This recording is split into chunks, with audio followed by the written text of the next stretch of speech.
Hello friends, knowledge versatile welcomes.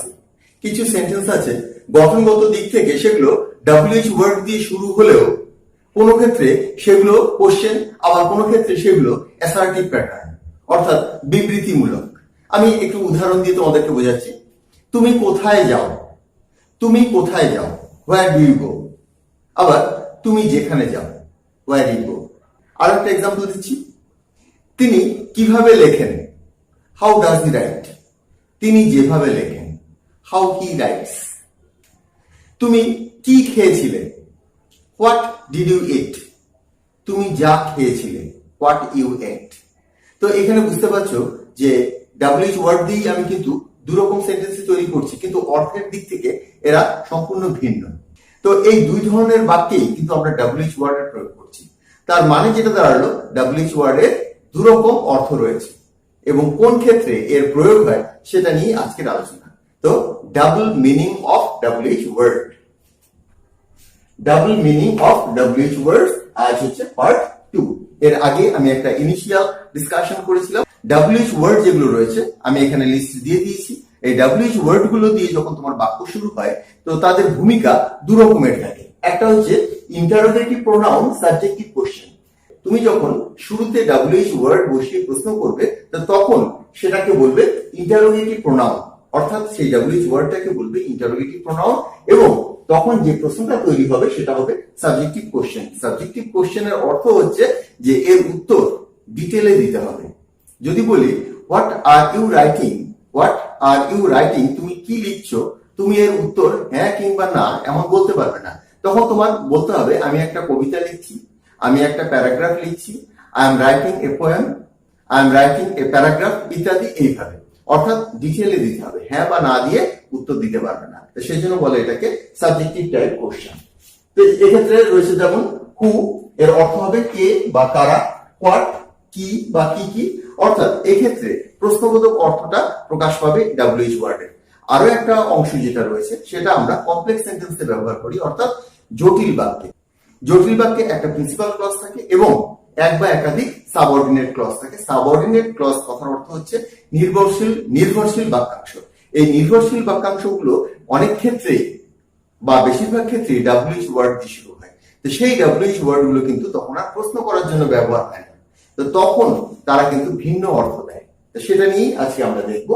তো subordinate conjunction হিসাবে যখন এই WH ওয়ার্ড গুলো ব্যবহার হয় কোনো ক্লজে, অর্থাৎ তার নির্ভরশীল বাক্যাংশ হিসাবে, তখন এই হুরই অর্থ হবে যে বা যারা। দেখো প্রথমে হু কথার অর্থ ছিল কে বা কারা, এবার আমরা বলছি হু কথার অর্থ হচ্ছে যে বা যারা। হোয়াট কথার অর্থ হচ্ছে যেটি, যাহা, যেগুলি। এর আগে আমরা প্রশ্ন যখন করছিলাম তখন হোয়াটের অর্থ ছিল কি বা কি কি। তো তোমরা বুঝতে পারলে যে একটা বিস্তর ফারাক রয়েছে, যে যখন প্রশ্ন করব তখন WH ওয়ার্ড কি অর্থ দেবে এবং যখন আমরা সাধারণ বিবৃতিমূলক বাক্যে ব্যবহার করব তখন এর অর্থ কি হবে। বেসিক যে 9টা WH ওয়ার্ড হয় সেগুলো এখানটা লিখে দিয়েছি এবং প্রশ্ন করার সময় তার কি অর্থ প্রকাশ পাবে, আর সাবঅর্ডিনেট ক্লজের শুরুতে WH ওয়ার্ড থাকলে তার কি অর্থ প্রকাশ পাবে, দুটোই এখানে দেওয়া রয়েছে। যেমন ধরো হু, প্রশ্নতে থাকবে কে, কারা, কে কে ইত্যাদি। আর যখন আমরা সাবঅর্ডিনেট ক্লজে এটাকে ব্যবহার করব তখন হবে যে, যারা, যে যে। হুইচ দিয়ে প্রশ্ন করলে এর অর্থ হবে কোনটি, কোনগুলি। সাবঅর্ডিনেট ক্লজ শুরু করলে হবে যেটি, যাহা, যেগুলি। তো একটাই WH ওয়ার্ড, তার কিন্তু দুরকম মানে। হোয়াট দিয়ে প্রশ্ন করলে হবে কি বা কি কি, আর যখন এটা সাবঅর্ডিনেট ক্লজে ব্যবহার করব তখন এর অর্থ হবে যাহা। হুম দিয়ে প্রশ্ন করলে এর অর্থ হবে কাকে বা কাদেরকে, অর্থাৎ সিঙ্গুলার প্লুরাল দুটোই, কাকে বা কাদেরকে। এবং হুম যখন আমরা সাবঅর্ডিনেট ক্লজে শুরুতে ব্যবহার করব তখন এর অর্থ হবে যাকে বা যাদেরকে। হোয়ার এটা দিয়ে যখন আমরা প্রশ্ন করব এর অর্থ হবে কোথায়, কোনখানে। আর যখন এটা দিয়ে আমরা সাবঅর্ডিনেট ক্লজকে শুরু করব তখন এর অর্থ হবে যেখানে। হোয়েন প্রশ্ন করলে এর অর্থ হবে কখন, কবে। আর এটা দিয়ে সাবঅর্ডিনেট ক্লজ শুরু করলে এর অর্থ হবে যখন, যেদিন। এখানে যেদিন কিন্তু কোনো দিনকে নির্দেশ করছে না, সময়কে নির্দেশ করছে। হোয়াই কেন, কি কারণে যদি প্রশ্ন করি হোয়াই দিয়ে, আর হোয়াই দিয়ে যদি আমরা একটা বিবৃতিমূলক বাক্য তৈরি করি সেক্ষেত্রে আমরা যে কারণে, এই অর্থ প্রকাশ করবে। হুজ দিয়ে প্রশ্ন করলে এর অর্থ হবে কার বা কাদের। আর হুজ কোন সাবঅর্ডিনেট ক্লজের শুরুতে থাকলে সেক্ষেত্রে এর অর্থ হবে যা বা যাদের। আর হাউ দিয়ে প্রশ্ন করলে এর অর্থ হবে কিভাবে, কেমন করে। আর এটা সাবঅর্ডিনেট ক্লজে থাকলে এর অর্থ হবে যেভাবে বা যেমন করে। এছাড়াও আমরা বাই হুম পেয়ে থাকি সাধারণত প্যাসিভ সেন্টেন্সে। তো সেক্ষেত্রে বাই হুমের অর্থ হচ্ছে কার দ্বারা বা কাদের দ্বারা। এখানে আমি কাদের দ্বারাটা লিখিনি, কার দ্বারা বা কাদের দ্বারা। আর এটা দিয়ে যদি আমি সাবঅর্ডিনেট ক্লজ শুরু করি তখন হবে যার দ্বারা বা যাদের দ্বারা। তো তোমরা স্পষ্ট বিভাজনটা পেয়ে গেলে যে ডাব্লিউএইচ ওয়ার্ড যে নটা রয়েছে, এখানে দেখো যে নটা দিয়েছি, এই নটাই হচ্ছে বেসিক ডাব্লিউএইচ ওয়ার্ড। এই ডাব্লিউএইচ ওয়ার্ড গুলো প্রশ্ন করার সময় একরকম অর্থ দিচ্ছে, সাধারণ বিবৃতিমূলক বাক্যে যখন এটাকে ব্যবহার করছি তখন এটা ভিন্ন অর্থ দিচ্ছে। আমি একটু উদাহরণ দিয়ে দিয়েছি। এই ডাব্লিউএইচ ওয়ার্ড গুলো সাবজেক্টিভ কোশ্চেন তৈরি করে, ইতিমধ্যে আমি একবার বলে দিয়েছি। অর্থাৎ এই ডাব্লিউএইচ ওয়ার্ড দিয়ে তুমি যে প্রশ্নটা তৈরি করবে তার উত্তর হ্যাঁ কিংবা না দিয়ে দেওয়া যাবে না। অর্থাৎ যেমন ধরো তিনি কি খেলছেন, তিনি কি খেলছেন এর উত্তর কি দেবে, হ্যাঁ কিংবা না। হ্যাঁ খেলছেন, না খেলছে না। কিন্তু ডাব্লিউএইচ ওয়ার্ড দিয়ে প্রশ্ন করলে তোমার হ্যাঁ না দিয়ে আর উত্তর দিতে পারবে না। এখানে একটা এক্সাম্পল দেখো, where do you play. Where do you play, তুমি কোথায় খেলো। তুমি কোথায় খেলো, এখানে হোয়ার এর অর্থ হচ্ছে কোথায়, তুমি কোথায় খেলো। আবার এই হোয়ার কে যদি আমরা সাবঅর্ডিনেট ক্লজের পার্ট হিসেবে ব্যবহার করি, আমি এখানে পুরো কমপ্লেক্স সেন্টেন্সটা দিইনি, সাবঅর্ডিনেট ক্লজ হিসাবে যদি ব্যবহার করি তখন হোয়ার ইউ প্লে, গঠনগত দিকেরও কিন্তু একটা পরিবর্তন আছে। এখানে আছে হোয়ার ডু ইউ প্লে, এখানে হচ্ছে হোয়ার ইউ প্লে, যেখানে তুমি খেলো। সাধারণত আমরা যখন কোনো সেন্টেন্স তৈরি করি তো সেক্ষেত্রে আমাদের কিন্তু পুরো কমপ্লেক্স সেন্টেন্সটাই লিখতে হয়, কিন্তু কিছু কিছু ক্ষেত্রে আমাদের কিছু পার্ট আন্ডারস্টুড থেকে যায়। অনেক সময় প্রিন্সিপাল ক্লজটা যদি আন্ডারস্টুড থাকে সেক্ষেত্রে আমাদের কিন্তু এই সাবঅর্ডিনেট ক্লজটাকে শুধু লিখতে হয়, কারণ পারিপার্শ্বিক পরিস্থিতি বা অবস্থা আমাদের তখন জানা থাকে। কথায় হয়তো বলতেই পারি তুমি যেখানে যাও, তো শুধু তুমি যেখানে যাও এটা বললে কিন্তু কোনো ক্লিয়ার সেন্স আসে না। তো তুমি যেখানে যাও তাহলে এর ইংরেজিটাও তো তোমার জানা চাই, হোয়ার ইউ গো। আর যদি বলি তুমি কোথায় যাও, where do you go. WH ওয়ার্ডের দুরকম অর্থে বাক্যে কিভাবে ব্যবহার করা যায় এখন আমরা সেগুলোকে দেখব। দু ক্ষেত্রে কিন্তু কনস্ট্রাকশনে একটু ভিন্নতা রয়েছে, খেয়াল করো। আমরা যখন প্রশ্ন তৈরি করব তখন এই ফরম্যাটটাকে আমরা ইউজ করব। প্রথমে ডাব্লিউএইচ ওয়ার্ড, তারপর হেল্পিং ভার্ব, তারপর সাবজেক্ট, তারপর মেইন ভার্ব ও অন্যান্য অংশ। একটা জিনিস তোমরা মনে রাখবে, ডাব্লিউএইচ ওয়ার্ড দিয়ে তোমরা যখন প্রশ্ন তৈরি করবে তখন সেই প্রশ্নের যে উত্তর হবে সেটা যেন কোনোভাবে প্রশ্নের থেকে না যায়। আরেকটা জিনিস, অনেক ক্ষেত্রেই দেখা যায় যে এখানে আমি এই যে সাবজেক্ট বলেছি, অর্থাৎ ডাব্লিউএইচ ওয়ার্ড, হেল্পিং ভার্ব, তারপর সাবজেক্ট। তুমি যদি হু দিয়ে প্রশ্ন করো তো সেক্ষেত্রে উত্তরটাই হচ্ছে সাবজেক্ট। তো হু দিয়ে প্রশ্ন করলে সেখানটা তুমি এই সাবজেক্টটা পাবে না। এই সম্পর্কে আমি পরে আরো বিস্তারিত আলোচনা করব। তো তোমরা এখানটায় কোশ্চেন প্যাটার্নের একটা বেসিক আইডিয়া পেয়ে গেলে। ডাব্লিউএইচ কোশ্চেনের এই ফর্মুলাটা কিন্তু সমস্ত ক্ষেত্রে প্রযোজ্য নয়, একটা বেসিক আইডিয়া এটা। আর যখন আমরা কমপ্লেক্স সেন্টেন্সের সাবঅর্ডিনেট ক্লজ গঠন করব তখন কোন ফরম্যাটটা আমরা ফলো করব? প্রথমে প্রিন্সিপাল ক্লজ অর্থাৎ মেইন বাক্যাংশ থাকবে, তার পরের অংশ নিয়ে আমরা আলোচনা করছি, অর্থাৎ যেখানে আমরা ডাব্লিউএইচ ওয়ার্ড এবং অন্যান্য অংশের ব্যবহার করব এবং সেটা আমাদের কোনোভাবেই প্রশ্নবোধক হবে না। সেক্ষেত্রে তুমি প্রিন্সিপাল ক্লজ, তারপর তোমার ডাব্লিউএইচ ওয়ার্ড, তারপরই সাবজেক্ট। এই দুটোর মধ্যে একটু পার্থক্য দেখো। ডাব্লিউএইচ ওয়ার্ডের পর এখানে রয়েছে হেল্পিং ভার্ব, কিন্তু এখানে ডাব্লিউএইচ ওয়ার্ডের পর রয়েছে সাবজেক্ট এবং তারপর হেল্পিং ভার্ব। অর্থাৎ হেল্পিং ভার্বের প্লেসমেন্টের উপরেই কিন্তু কোনটা প্রশ্ন এবং কোনটা অ্যাসার্টিভ সেন্টেন্স, অর্থাৎ ইন্টারোগেটিভ সেন্টেন্স আর অ্যাসার্টিভ সেন্টেন্সের মধ্যে যে ডিফারেন্স সেটা চলে আসছে। ডাব্লিউএইচ ওয়ার্ডের পর এখানে সাবজেক্ট, তারপর হেল্পিং ভার্ব, তারপর মেইন ভার্ব ও অন্যান্য অংশ। এবার আমরা কিন্তু যে বেসিক ডাব্লিউএইচ ওয়ার্ড গুলো রয়েছে সেগুলোর একটা একটা সাধারণ উদাহরণের মাধ্যমে যে পার্থক্য সেটাকে বুঝে নিচ্ছি। হু are playing, who are playing, কারা খেলছে। এটা আমি কে খেলছে বললাম না কেন, এখানে আর রয়েছে। হু আর প্লেইং, এই ফরম্যাট অনুযায়ী এখানে যে সাবজেক্ট রয়েছে সেটা এখানে নেই, কারণ হু দিয়ে প্রশ্ন করলে সে উত্তরটাই তো সাবজেক্ট, সেই জন্য উত্তরটা আমাদের বাদ দিতে হচ্ছে, তাই এখানে সাবজেক্টটা নেই। লিখে দিচ্ছি দেখো, সাবজেক্ট হচ্ছে আনসার। হু আর প্লেইং, কারা খেলছে। এক্ষেত্রে এর যে সাবঅর্ডিনেট পার্টে যদি আমরা এটাকে ব্যবহার করি সেক্ষেত্রেও কিন্তু একই কনস্ট্রাকশন আসবে, অর্থাৎ হু আর প্লেইং এর অর্থ হচ্ছে যারা খেলছে। একটা কথা মনে রাখবে, সাবঅর্ডিনেট পার্ট যেটা বলছি সেটাকে কিন্তু সোজাসুজি কেউ বাক্যে ব্যবহার করে, পরিস্থিতি অনুযায়ী আমাদের বলতে হয়। তারপরে এক্সাম্পলটা দেখো, which books do you read. এখানে আমি প্রশ্ন করছি কোন বইগুলি তুমি পড়ো। আর দ্বিতীয়ত রয়েছে হুইচ বুকস ইউ রিড, এক্ষেত্রে আমরা ডু এর ব্যবহার করলাম না, which books you read, do নেই, যে বইগুলি তুমি পড়ো। তো প্রথমটা ছিল প্রশ্নবোধক চিহ্ন, এবার that. Whom do you want, তুমি কাকে চাও, তুমি কাকে চাও। হুম ইউ ওয়ান্ট, এখানে আর ডু নেই, অর্থাৎ অক্সিলারি ভার্ব নেই। ডু, ডাজ, ডিড এগুলোকে বলে অ্যাডিশনাল অক্সিলারি ভার্ব, অতিরিক্ত সাহায্যকারী ভার্ব। প্রশ্ন তৈরি করার জন্য আমাদেরকে আনতে হয়, অনেক সময় নেগেটিভ করার জন্য আমাদের এগুলোকে আনতে হয়। হুম ডু ইউ ওয়ান্ট, তুমি কাকে চাও। হুম ইউ ওয়ান্ট, তুমি যাকে চাও। একবার বলছি কাকে, আরেকবার বলছি যাকে, অর্থাৎ গঠনের উপরেই এর অর্থটার পরিবর্তন হচ্ছে। হোয়ার আর ইউ গোয়িং, তুমি কোথায় যাচ্ছ। এখানে হোয়ার মানে কোথায়, তুমি কোথায় যাচ্ছ। হোয়ার ইউ আর গোয়িং, তুমি যেখানে যাচ্ছ।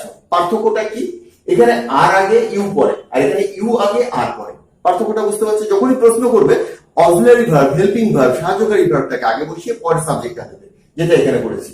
আর যখন তুমি অ্যাসার্টিভ করছো তখন কিন্তু you are going, you are going, তুমি যেখানে যাচ্ছ। এখানে ছিল কোথায়, এখানে হচ্ছে যেখানে। ওয়েন হ্যাজ হি কাম, কখন তিনি এসেছেন, সে কখন এসেছে। যদি তিনি বলতাম তিনি কখন এসেছেন, সে কখন এসেছে। এখানে হ্যাজটা আগে রয়েছে, হি পরে রয়েছে।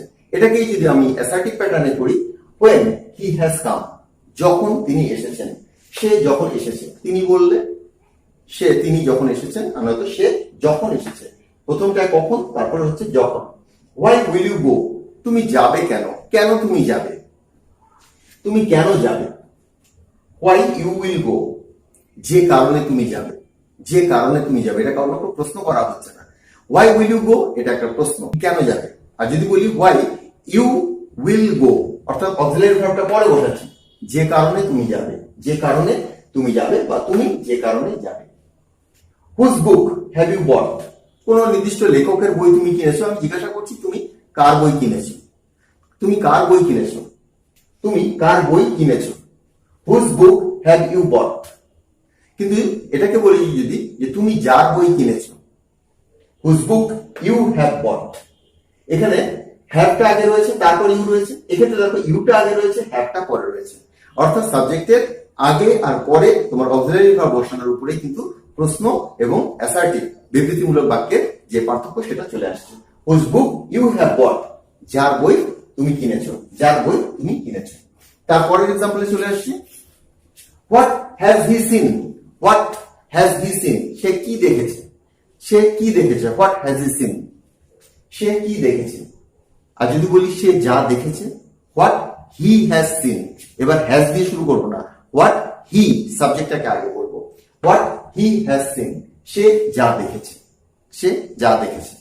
তারপর এক্সাম্পলটা দেখো, হাউ আর ইউ গোয়িং, তুমি কিভাবে যাচ্ছ, তোমার যাওয়ার মোডটা কি, তোমার যাওয়ার পদ্ধতিটা কি, প্রসেসটা কি, তুমি কিভাবে যাচ্ছ, তুমি কিভাবে যাচ্ছ। যদি বলি তুমি যেভাবে যাচ্ছ, হাউ ইউ আর গোয়িং। এর আগেটা ছিল হাউ আর ইউ গোয়িং, এবার বলছি how you are going. Are you, you are, পার্থক্যটা বোঝো। হাউ ইউ আর গোয়িং, তুমি যেভাবে যাচ্ছ। এবার বাই হুম দিয়েও একটা প্রশ্ন করে দিই। বাই হুম দিয়ে প্যাসিভ সেন্টেন্স গঠন করা হয় এবং এর অর্থ হচ্ছে কার দ্বারা বা যার দ্বারা। By whom is the work done, কার দ্বারা কাজটা করা হয়, কার দ্বারা কাজটা করা হয়। কিন্তু যদি বলি by whom the work is done, পার্থক্যটা কোথায় খেয়াল করে দেখো। এক্ষেত্রে ইজটা ওয়ার্কের আগে ছিল, এক্ষেত্রে ইজটা ওয়ার্কের পরে রয়েছে। অক্সিলারি ভার্বের প্লেসমেন্টের উপরে কিন্তু কোশ্চেন এন্ড অ্যাসার্টিভ এইটার পার্থক্যটা চলে আসছে। By whom the work is done, যার দ্বারা কাজটি করা হয়। তো আমরা বিভিন্ন রকম এক্সাম্পল পেয়ে গেলাম, কিন্তু বিভিন্ন রকম এক্সাম্পলের মাধ্যমে বুঝতে পারলাম যে কখন ডাব্লিউএইচ ওয়ার্ড একটা অ্যাসার্টিভ সেন্টেন্স তৈরি করে এবং কখন ডাব্লিউএইচ ওয়ার্ড একটা ইন্টারোগেটিভ সেন্টেন্স তৈরি করে। এক্ষেত্রে সমস্ত ইন্টারোগেটিভ সেন্টেন্স গুলোই হচ্ছে তোমার সাবজেক্টিভ টাইপ কোশ্চেন, উত্তর হ্যাঁ কিংবা না দিলে হবে না, তোমাকে একটা ডিটেইলে আনসার দিতে হবে। এক্ষেত্রে আরেকটা কথা তোমাদেরকে বলে দিই, হু সবসময় এবং হুইচ এবং হোয়াট কিছু কিছু ক্ষেত্রে পার্সোনাল প্রোনাউন হিসাবে ব্যবহার হয়, এবং পার্সোনাল প্রোনাউন হিসাবে ব্যবহার হলে তখন কিন্তু এর গঠনগত দিকটা একটু আলাদা হয়, কারণ তখন হু, হুইচ বা হোয়াট এগুলো সাবজেক্টের পরিবর্তে ব্যবহার হয় এবং সেক্ষেত্রে সেই প্রশ্নে কোনো সাবজেক্ট থাকে না, এবং সেক্ষেত্রে তোমাদের অ্যাডিশনাল হেল্পিং ভার্বের ব্যবহারও আমরা করতে পারি না। অর্থাৎ যেমন ধরো কে যায়, তখন হু ডাজ গো বলা যাবে না, হু গোজ। কি তোমাকে ঝামেলায় ফেলে, হোয়াট ডিস্টার্বস ইউ। তো এই ধরনের সেন্টেন্স গুলো এর পরের পার্টে আমরা আলোচনা করব। তো আজকের পার্টে আমরা দেখলাম যে ডাব্লিউএইচ ওয়ার্ডের যে ডাবল মিনিং, সেই ডাবল মিনিং এর কনস্ট্রাকশন গুলো কিরকম হয়, গঠনগত দিক কিরকম হয় সেটা মনে রাখবে। আরো একবার বলে দিই যে আমি এখানে যে অ্যাসার্টিভ প্যাটার্নটা যেটা দেখালাম, এটা হচ্ছে একটা সাবঅর্ডিনেট পার্ট এবং প্রিন্সিপাল ক্লজ ছাড়া এগুলো কিন্তু অসম্পূর্ণ, এবং এগুলোকে তোমরা সোজা কোথাও কোনো বাক্যের মধ্যে বসিয়ে ফুল স্টপের পরে এবং এরপর একটা ফুল স্টপ দিয়ে কিন্তু ব্যবহার করতে পারবে না, তখন কিন্তু ভুল হয়ে যাবে। কোনো প্রসঙ্গ অনুযায়ী এগুলোকে কিছু ক্ষেত্রে ব্যবহার করা যেতে পারে, অন্যথায় এটাকে কিন্তু সোজাসুজি যদি তুমি এরকম বলো when he has come, যখন তিনি আসেন, শুধু শুধু এরকম যদি বলো তবে সেন্টেন্সটা কিন্তু ভুল, এর সম্পূর্ণ অর্থ আসছে না। কিন্তু যেহেতু একটা কৌতূহল রয়েছে যে তুমি যখন যাও এর মানেটা কি হবে, when do you go or when you go, তো সেই যে সংশয় সেটা ক্লিয়ার করার জন্য এই জিনিসগুলো তোমাদের জানা জরুরি। আরেকটা জিনিস আমি বলে দিই, যখন তোমরা কমপ্লেক্স সেন্টেন্স তৈরি করবে তখন ডাব্লিউএইচ ওয়ার্ডের পর কিন্তু কোনো ইন্টারোগেটিভ প্যাটার্ন তোমরা ব্যবহার করবে না। I know when will you go এটা বলবে না, I know when you will go। অর্থাৎ কোনো সাবঅর্ডিনেট পার্টে আমরা কিন্তু ইন্টারোগেটিভ যে কনস্ট্রাকশন সেটাকে ব্যবহার করতে পারি না। তো আজকের আলোচনাটা এখানে শেষ করছি, পরবর্তী আলোচনায় আবার যোগ দেবো। আমার পূর্ববর্তী ভিডিওর কিছু লিঙ্ক তোমরা ডেসক্রিপশনের মধ্যে পেয়ে যাবে, সেগুলোকে ক্লিক করে দেখে নিও, খুবই ইম্পর্টেন্ট সেগুলো। And if you like the video, hit by. Thanks for watching.